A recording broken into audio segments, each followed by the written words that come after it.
दोस्तों नमस्कार, हमारे इस मंच पर आप सभी का स्वागत है। दोस्तों, आप सब जानते हैं कि लोकसभा चुनाव जो है इस देश के अंदर चल रहे हैं और आज जो सबसे बड़े मुद्दे हैं वो सिर्फ और सिर्फ लोकसभा चुनाव को लेकर ही हैं। अगर न्यूज भी हैं तो लोकसभा चुनाव को लेकर है। हरियाणा के अंदर भी 10 लोकसभा सीटों का जो चुनाव होना है वो 25 मई को होना है। हमने आपको कांग्रेस पार्टी की स्थिति से अवगत करवाया कि कांग्रेस पार्टी की क्या स्थिति है। आज हम चर्चा करेंगे करनाल की लोकसभा सीट की और एक एक करके सभी लोकसभा सीटों पर ये देखेंगे कि किस पार्टी का उम्मीदवार जो है वो भारी है, किस पार्टी का उम्मीदवार है वो कमजोर है, क्या स्थिति है और पार्टी की स्थिति क्या रही। तो आज चर्चा करते हैं करनाल की लोकसभा सीट की। आप जानते ही हैं कि यहां से हरियाणा के पूर्व मुख्यमंत्री मनोहर लाल खट्टर को भाजपा ने लोकसभा का टिकट दिया है और 1 महीने से ऊपर समय से भारतीय जनता पार्टी के पूर्व मुख्यमंत्री मनोहर लाल खट्टर जो हैं वो अलग अलग विधानसभाओं के अंदर अपने प्रोग्राम कर रहे हैं। करनाल के अंदर भी अनेकों प्रोग्राम वो कर चुके हैं और लगातार जो है वो जनता के बीच बने हुए हैं। अभी कुछ दिन पहले कांग्रेस ने भी अपने कैंडिडेट को डिक्लेयर कर दिया। दिव्यांशु बुद्धि राजा जो कि कांग्रेस यूथ का प्रदेश अध्यक्ष है उसको यहां से टिकट दिया गया। जो है वो एनसीपी की टिकट पर चुनाव लड़ रहे हैं और उनको इंडियन नेशनल लोक दल ने भी समर्थन दे दिया है। तो मुकाबला जो है वो धीरे धीरे दिलचस्प होता जा रहा है। जेजेपी ने भी अपना कैंडिडेट यहां से उतार दिया है। तो करनाल सीट की अगर हम बात करें 2019 के अंदर यहां से संजय भाटिया को भारी मतों से जीत मिली। 2014 के अंदर अश्विनी चोपड़ा यहां से एमपी रहे और बीजेपी ने अपना जो यहां पर कब्जा जो है वो 2014 और 2019 में बरकरार रखा और अब सबसे शक्तिशाली कैंडिडेट जो है भाजपा ने यहां से उतारा है, जो कि 2 विधानसभा के चुनाव करनाल से जीत चुके हैं। पंजाबी कास्ट से आते हैं और पंजाबियों का भारी समर्थन उन्हें मिला और साथ में लगभग सभी वर्गों ने, चाहे वो बनिए हों, चाहे वो एससी हों, चाहे वो सिख भी हों, उन्होंने खूब जो है वो उनको विधानसभा के अंदर 2014 और 2019 के अंदर खूब समर्थन दिया। करनाल लोकसभा से वो मजबूत दावेदार है और ऐसा कहें कि एक तरफे दावेदार है। पहले हम बात करते हैं 2014 के चुनावों की। 2014 के अंदर अगर हम बात करें तो कांग्रेस पार्टी को लगभग 17.8% जो है वो वोट मिले थे और अगर वहीं बीजेपी की बात करें तो बीजेपी को लगभग 38.4% वोट जो है करनाल लोकसभा से मिले थे। और अगर हम बात करें बीएसपी की, आईएनएलडी की, तो लगभग 22% जो वोट है वो इनको मिला था। और अगर हम टोटल वोट्स की बात करें तो 2,34,657 वोट जो हैं वो कांग्रेस को 2014 के लोकसभा चुनावों के अंदर मिले।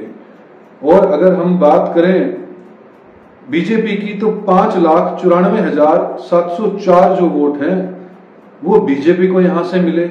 और अगर हम बीएसपी की बात करें तो 1,02,550 वोट बीएसपी को मिले और 1,87,893 वोट जो है वो आईएनएलडी को मिले। मतलब अगर हम देखें 2014 के चुनाव, क्योंकि मोदी जी का नाम खूब चल रहा था उस टाइम पर, मोदी जी की गारंटी आज से अधिक उस वक्त 2014 में चल रही थी, तो बीजेपी को 38.4% वोट मिलता है और वहीं 22% जो है बीएसपी को और आईएनएलडी को वोट मिलता है। जबकि बीएसपी का वोट जो है वो 4 से 5% के बीच में ही वोट रहता है और INLD का भी अपना एक वोट बैंक था। अब बात करते हैं 2019 के लोकसभा चुनाव की, जहां पर एकदम से बड़ा फेरबदल जो है वो होता है और 2019 में कांग्रेस की जो वोट परसेंटेज है वो लगभग कहें 2% के आसपास जो है वो बढ़ती है और उनको जो वोट मिलते हैं 2,55,163 वोट जो है वो कांग्रेस प्रत्याशी को यहां से मिलते हैं। और वहीं पर जो बीजेपी है, बीजेपी को 70.4% जो है वो वोट मिलते हैं। और अगर हम वोट संख्या की बात करें तो 9,09,432 वोट जो हैं वो भारतीय जनता पार्टी को मिलते हैं। 38% से सीधा 70% पर जो है वो भाजपा पहुंच जाती है। अगर मोटी सी बात करें तो जो अदर्स का वोट शेयर था वो लगभग सारा जो है वोट शेयर वो खिसक जाता है भाजपा के साथ। भाजपा पूरी की पूरी उस वक्त प्रदेश के अंदर सरकार चला रही थी 2019 में और नरेंद्र मोदी का पूरा फिर से जो उनकी इमेज थी वो बहुत हाइक पर थी, तो उसका फायदा जो है भाजपा को मिलता है और 38.4 से लेकर 70% लगभग डबल ही मानेंगे हम, डबल जो है वोट बैंक शेयर जो है वो भाजपा के पास आ जाता है। और अगर बीएसपी की बात करें तो 5.2% उनको जो है वो टोटल वोट मिलता है। और अगर वोट की बात करें तो 67,091 जो है वो वोट मिलते हैं बीएसपी के कैंडिडेट को। बीएसपी का जो वोट बैंक है वो लगभग इसी के बीच में ही रहता है, 2014 और 2019 के बीच में, लेकिन बीजेपी का डबल हो जाता है और कांग्रेस को भी 2% का इजाफा होता है एज कैंडिडेट के नाते। उसके बाद में क्योंकि लोकसभा चुनाव पहले होते हैं तो 2019 के अंदर फिर विधानसभा चुनाव होते हैं। इलेक्शन जब होता है लगभग 6 महीने का गैप रहता है, तो कांग्रेस की जो वोट परसेंटेज है वो 19.7 से बढ़कर 27% तक चली जाती है। मतलब लगभग 7% का वोट परसेंटेज में इजाफा होता है टोटल असेंबली इलेक्शंस में 2019 के। वहीं अगर हम बीजेपी की बात करें तो बीजेपी की जो वोट परसेंटेज है वो 41% होती है। मतलब लोकसभा के अंदर जो 70% थी वो विधानसभा में 41% हो जाती है।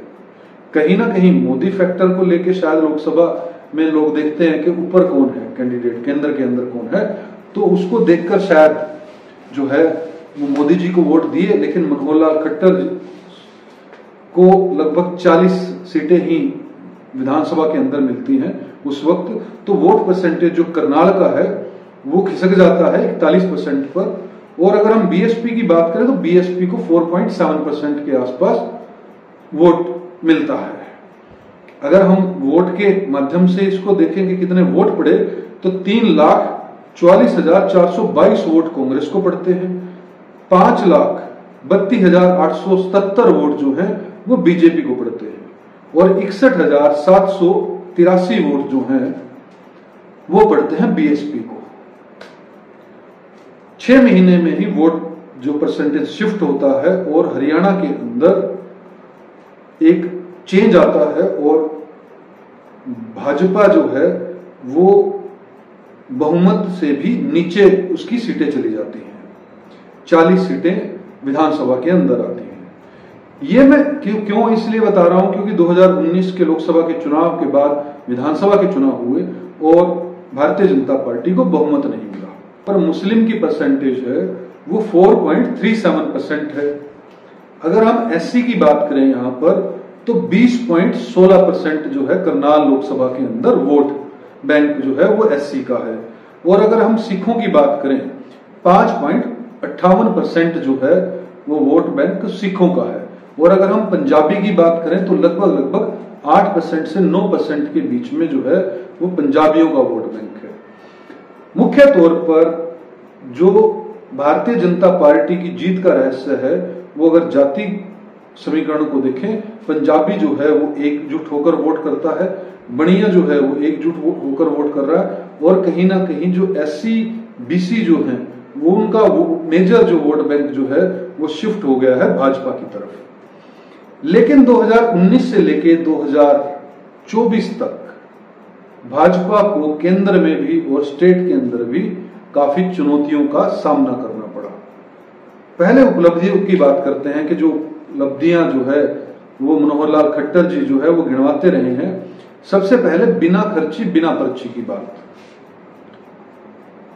कि जितनी भी सरकारी नौकरी मिली वो बिना खर्ची के और बिना ही पर्ची के, मतलब ना ही सिफारिश चली और ना ही रुपया चला।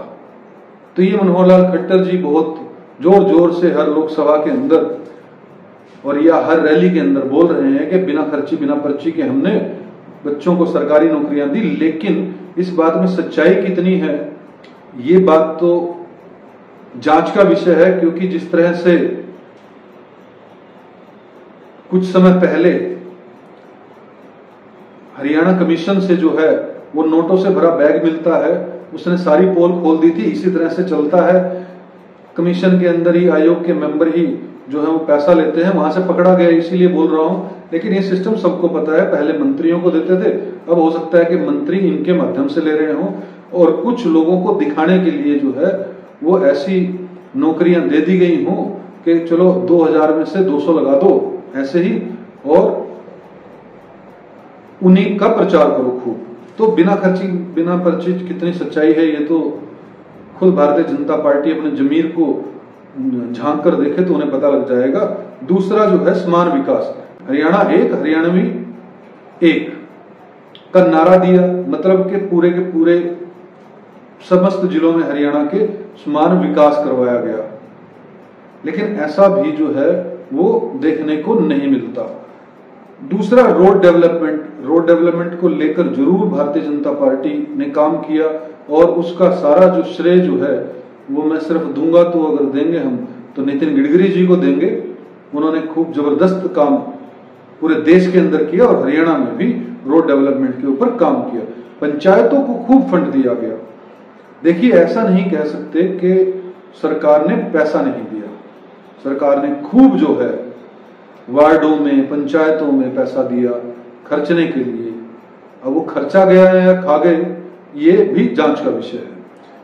तो ये मुख्य एजेंडे हैं। लेकिन अगर हम बात करें कोई नया मेडिकल कॉलेज बनाया हो तो नींव के पत्थर जरूर रखे होंगे, जैसे चौटाला साहब रखते थे किसी टाइम में, लेकिन कहीं पर मुझे लगता नहीं है कि उन्हें नींव के पत्थर से ऊपर कहीं पर मामला गया है। कोई नया इंजीनियरिंग कॉलेज बनाया गया हो ऐसा नहीं लगता। मेडिकल के क्षेत्र में कहीं कॉलेजेस नहीं खोले गए, इंजीनियरिंग के क्षेत्र में कहीं कॉलेज नहीं खोले गए, और किसी नए क्षेत्रों के अंदर जो है वो नए कॉलेजेस सरकारी कॉलेजेस नहीं खोले गए। अगर हम नौकरियों की बात करें तो नौकरियों को भी प्राइवेट करने का पूरा काम जो है भारतीय जनता पार्टी ने किया। ये मैं चुनौतियां बता रहा हूं आपको, जो जनता तक ये बात पहुंची है। प्रॉपर्टी ID का मामला हरियाणा के अंदर वो बहुत बड़ा भ्रष्टाचार का केंद्र बना। मुझे कुछ दिन पहले कोई व्यक्ति, एक चाय के स्टॉल पर मैं बैठा था, तो कोई व्यक्ति बता रहा था कि 3-3 हजार रुपया जो है वो रिश्वत की ली जाती है। बाहर जिनको सेंटर दिए गए हैं CSC सेंटर टाइप के, वो जो है वो 3-3 हजार रुपया लेते हैं प्रॉपर्टी ID ठीक करने का। ये सिर्फ अमेंडमेंट का है। लेकिन अगर प्रॉपर्टी ID ठीक करवाने सचिवालय के अंदर जाओ तो साइटें जो है वो बैठी रहती हैं, साइटें चल नहीं रही होती और जनता चक्कर काटती रहती है। लेकिन बाहर अगर आप पैसे दे दो तो वो हो जाता है। तो प्रॉपर्टी ID जो है वो बहुत बड़ा मुद्दा बन रहा हुआ है जनता के बीच में।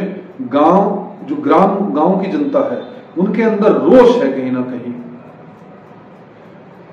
दूसरा मुद्दा पेंशन का ठीक होने का भी है। पूरे प्रदेश के अंदर एजिटेशन हुए, अलग अलग पार्टियों ने किए, अलग अलग संगठनों ने किए, कि पेंशन टाइम पर नहीं आती, दूसरा जो है पेंशन जिनकी कट गई उनकी दोबारा जुड़ने के अंदर लोगों को धक्के खाने पड़े। जो मुख्य अभी मुद्दा जो है वो जनता के बीच जो पहुंचा भ्रष्टाचार का है। भ्रष्टाचार जो है वो पूरे पीक पर हरियाणा के अंदर पिछले 10 सालों के अंदर दिखाई दिया, जबकि मनोहर लाल खट्टर जी जो है वो पूरे ईमानदार मुख्यमंत्री साबित हुए हैं, क्योंकि वो कहीं पर पकड़े नहीं गए और उन पर किसी तरह का आरोप भी नहीं लगा है। लेकिन हरियाणा के अंदर भ्रष्टाचार जो है वो और नसों में पहुंच गया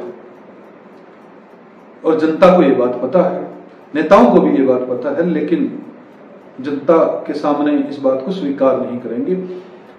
बेरोजगारी का मुद्दा सबसे बड़ा मुद्दा बना।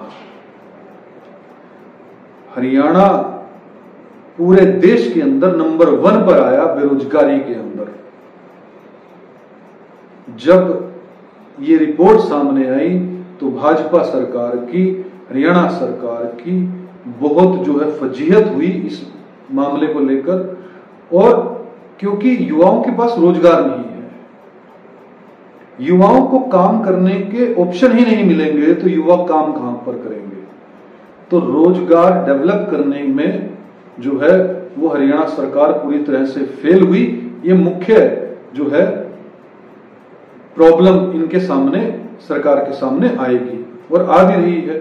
चाहे खट्टर साहब कुछ भी बोलते रहे कि हमने 1 लाख नौकरियां दी, जो वादा किया कहते ही रहे, ठीक है, लेकिन सच्चाई यही है कि हरियाणा जो है बेरोजगारी में नंबर 1 है। और दूसरा जो है सबसे बड़ा जो मुद्दा है, एडमिनिस्ट्रेशन इनकी कभी कंट्रोल में नहीं रहा, या जानबूझकर कंट्रोल में दिखाया गया कि हमारे कंट्रोल में अधिकारी हमारी बात मानते ही नहीं। जो भी है अधिकारियों ने अनसुनी की बातें, जनता को धक्के खिलाए, जनता के साथ में खूब जो है जनता को परेशानी का सामना करना पड़ा।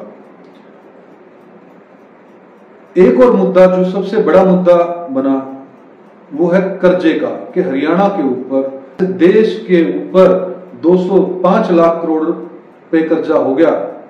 उस तरह से हरियाणा के अंदर भी जो है 2014 से पहले 86,000 करोड़ रुपए कर्जा था और आज की डेट में 4 लाख करोड़ रुपए से ऊपर जो है बताते हैं कर्जा हो गया है।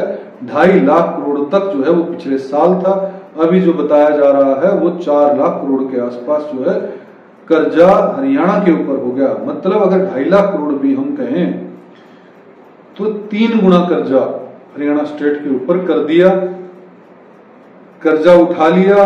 वो ना सरकारी कॉलेज बनाए, ना सरकारी स्कूल नए खोले, ना अस्पताल नए बनाए, ना कोई बड़ी टेक्नोलॉजी देश के अंदर लेके आए।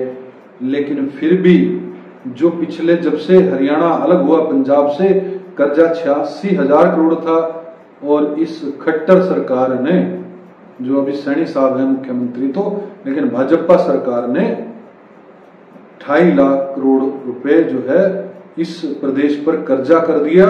और अभी नेता तो ये बता रहे हैं कि 4 लाख करोड़ रुपए कर्जा इस हरियाणा के ऊपर है। ये बहुत बड़ा जो मुद्दा है।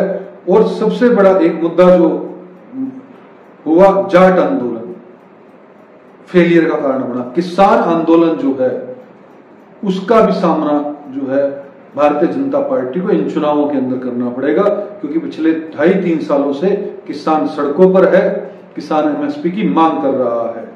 और भारतीय जनता पार्टी ने जिस निष्ठुरता से, जिस कठोरता से किसानों को दबाया है, किसानों की आवाज को दबाने की कोशिश करी है, उसका खामियाजा हो सकता है अब के बार चुनावों के अंदर करनाल की सीट पर जो है वो भाजपा को झेलना पड़े।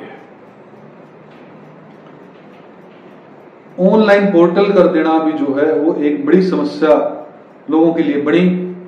इससे जो है लोगों को और धक्के खाने पड़े।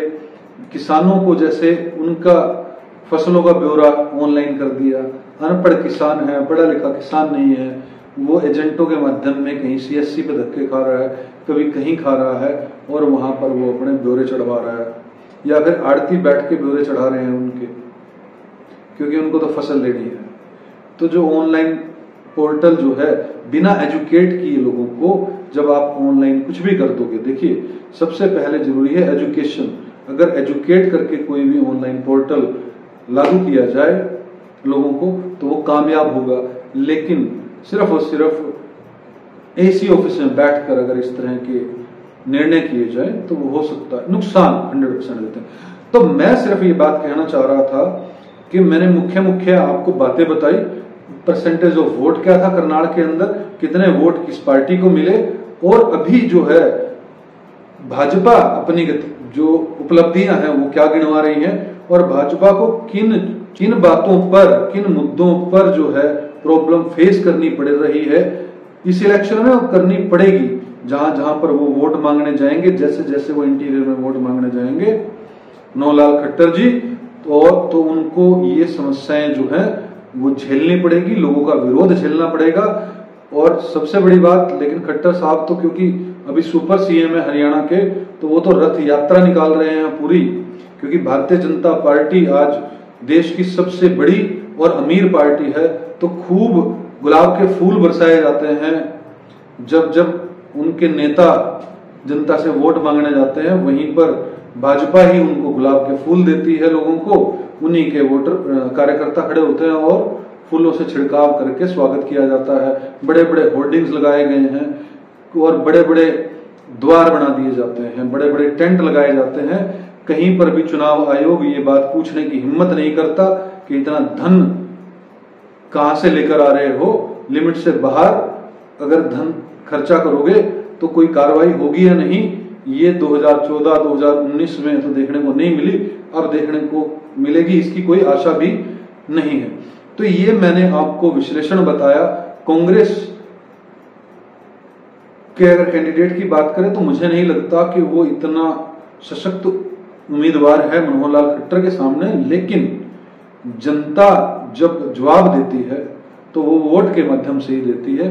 हो सकता है कि जनता के विरोध के चलते पूर्व में मुख्यमंत्री मनोहर लाल खट्टर की कुर्सी को पलट दिया जाए। इसके अंदर कांग्रेस का कहीं पर भी जो है क्रेडिट नहीं होगा, क्योंकि जबकि भूपेंद्र सिंह हुड्डा जो है वो लगातार जनता के बीच में रहे हैं, उन्होंने कोशिश की है जनसंवाद बना के रखने की, और राहुल गांधी भी जिस तरह से मैनिफेस्टो के अंदर सभी वर्गों की बात की है, अगर वो जन जन तक पहुंचेगा तो कुछ ना कुछ बदलाव आएगा। लेकिन बुद्धि राजा कितना फाइट कर पाते हैं मनोहर लाल खट्टर के सामने, ये तो वक्त बताएगा।